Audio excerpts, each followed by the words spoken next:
Let's mic देश का मिजाज नॉर्थ ईस्ट। यह है let's mike more than radio और आप सुन रहे हैं नॉर्थ ईस्ट की खबरें। प्रधानमंत्री नरेंद्र मोदी द्वारा लोगों से सोने की खरीदारी से परहेज करने की अपील के बाद गुवाहाटी में ज्वेलर्स की बिक्री में गिरावट देखी जा रही है। शादियों के सीजन में लोगों से गुलजार रहने वाली शहर की आभूषणों की दुकानें अब सुनसान पड़ी हैं।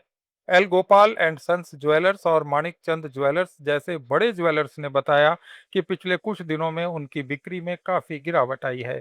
ग्राहक सिर्फ जरूरी सामान ही खरीद रहे हैं।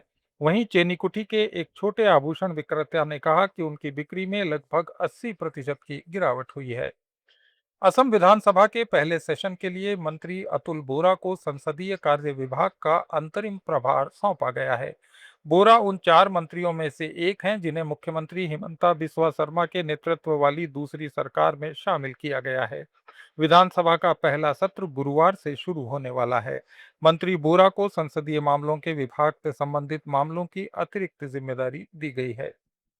केंद्र सरकार ने नॉर्थ ईस्ट में अगले 5 वर्षों में इंटर स्टेट जल मार्गों और नदी इंफ्रास्ट्रक्चर परियोजनाओं के लिए 4,800 करोड़ रुपए के निवेश का रोड मैप तैयार किया गया है। साथ ही ब्रह्मपुत्र बोर्ड को टेक्नोलॉजी आधारित रिवर बेसिन प्रबंधन प्राधिकरण में बदलने के लिए व्यापक पुनर्गठन पर जोर दिया गया है। गुवाहाटी में आयोजित ब्रह्मपुत्र बोर्ड की 14वीं समीक्षा बैठक में केंद्रीय बंदरगाह और जलमार्ग मंत्री सर्बानंद सोनोवाल ने ब्रह्मपुत्र को इस क्षेत्र के लिए एक प्रमुख आर्थिक और संपर्क गलियारे में बदलने की व्यापक रूपरेखा पेश की। उन्होंने कहा कि इसका मकसद ब्रह्मपुत्र को केवल एक नदी के रूप में नहीं बल्कि नॉर्थ ईस्ट में संपर्क और आर्थिक विकास को गति देने में सक्षम राष्ट्रीय संपदा के रूप में मान्यता देना है। मेघालय सरकार ने विदेश में रहने वाले राज्य के छात्रों और कामगारों के लिए एक ऑनलाइन रजिस्ट्रेशन पोर्टल शुरू किया है। इससे उनका एक सेंट्रल डेटाबेस बनाया जा सकेगा जो इमरजेंसी स्थितियों में उनको तेजी से सहायता और निकलने में सहायता प्रदान करने में मदद कर सकेगा। गृह विभाग की ओर से जारी एक अधिसूचना में विदेशों में अस्थायी रूप से रह रहे मेघालय के छात्रों और श्रमिकों से पोर्टल के माध्यम से अपना रजिस्ट्रेशन कराने की अपील की गई है। सरकार द्वारा ये कदम इससे पहले विदेशों में फंसे अपने लोगों का पता लगाने और उनकी सहायता करने में आने वाली दिक्कतों के मद्देनजर उठाया गया है। मेघालय के मंत्री वाइलाद मिकी शिला ने कहा कि मेघालय असम सीमा पर लगातार होने वाली झड़पें कार्बी ऑगलोंग स्वायत्त परिषद के बदलते रुख के कारण हैं। विवादित लापंगाप गांव सहित सीमावर्ती क्षेत्रों के मुद्दों को सुलझाने के लिए बातचीत जारी है। कार्बी ऑगलोंग में रहने वाले लोग अक्सर आधिकारिक समझौतों का उल्लंघन करते हैं। कार्बी जिला परिषद बार बार अपने बयान बदल रही है। उन्होंने आशा जताई कि असम की नई सरकार के साथ सीमा वार्ता का दूसरा दौर जल्दी शुरू होगा, जिसमें शेष 6 क्षेत्रों के विवादों का समाधान होने की उम्मीद है।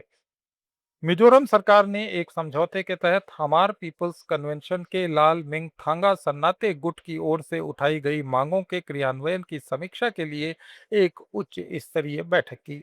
इस बैठक में हमार पॉपुलेशन वाले क्षेत्रों के विकास कार्यों में तेजी लाने पर जोर दिया गया। मिजोरम के गृह मंत्री के सबडांगा की अध्यक्षता में हुई इस बैठक में मुख्यमंत्री के सलाहकार लाल मुआन पुया पुंटे, गृह सचिव, गृह विभाग के अधिकारी और सीआईडी कर्मियों सहित वरिष्ठ अधिकारियों ने भाग लिया।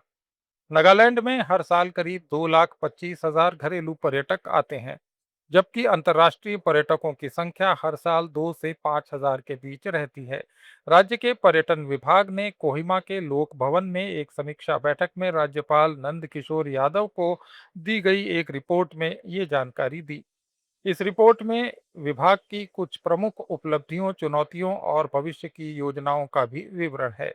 पर्यटन सचिव नचुम्बेमो लोथा ने यादव को नागालैंड में पर्यटन विकास की प्रगति के बारे में जानकारी दी और पर्यावरण पर आधारित टूरिज्म, सांस्कृतिक पर्यटन और सामुदायिक पर्यटन के लिए राज्य को एक अहम डेस्टिनेशन के रूप में मजबूत करने के उद्देश्य से शुरू की गई विभिन्न पहलों के बारे में बताया। असम, त्रिपुरा, मेघालय, मणिपुर, अरुणाचल प्रदेश, मिजोरम, नागालैंड और सिक्किम की ताज़ा खबरों के इस बुलेटिन को रोजाना सुनने के लिए डाउनलोड करें लेट्स माइक ऐप। जुड़े रहिए लेट्स माइक के साथ। आप सुन रहे थे let's mike more than radio.